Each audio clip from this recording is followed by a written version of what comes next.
My name is Ashley Newhall, and I'm an Extension Legal Specialist with the Department of Ag and Resource Economics, as well as a member of the Ag Law Education Initiative. I will be discussing the Maryland Family Farm as it pertains to business entities today. As you can see, over 88% of all agriculture farms in Maryland are actually family owned.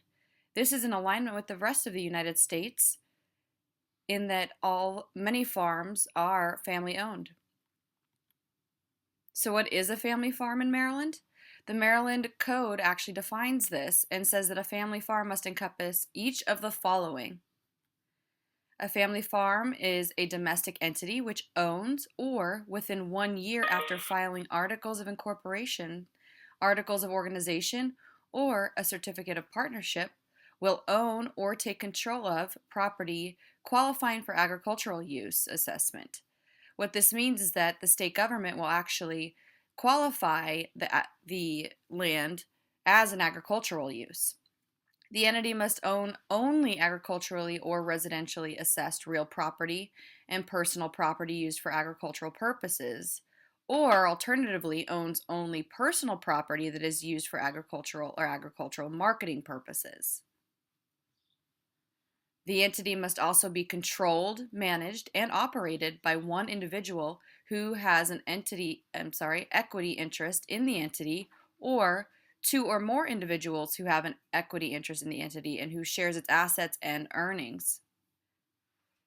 It must also be declared in a charter provision to be a family farm and have no assets other than those described in item 2, which were the agriculturally or residentially assessed real property and personal property used for agricultural purposes, or property that for agricultural or agricultural marketing purposes. What are the advantages of being a family farm? Well, you qualify for reduced fees. For example, if your farm operates as a limited liability partnership, you must file an annual personal property tax report with the State Department of Assessments and Taxation. Typically, this fee is $300. However, if you qualify as a family farm, it will be reduced to $100. Another example is if your farm is a limited liability corporation in Maryland.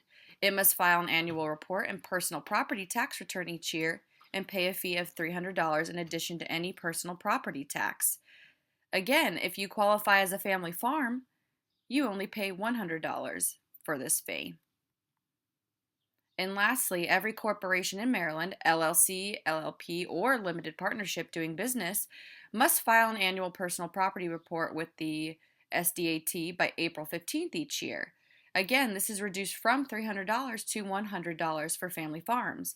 As you can see, if you do qualify as a family farm in Maryland, which over 80% of you do, this could be very beneficial as far as saving fees.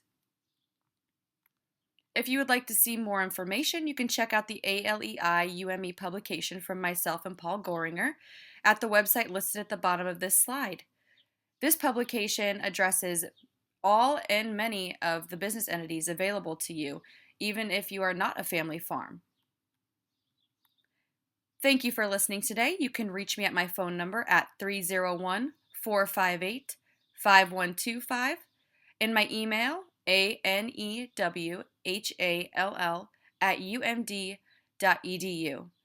Feel free to contact me with any questions you might have concerning your business entities. Have a great day.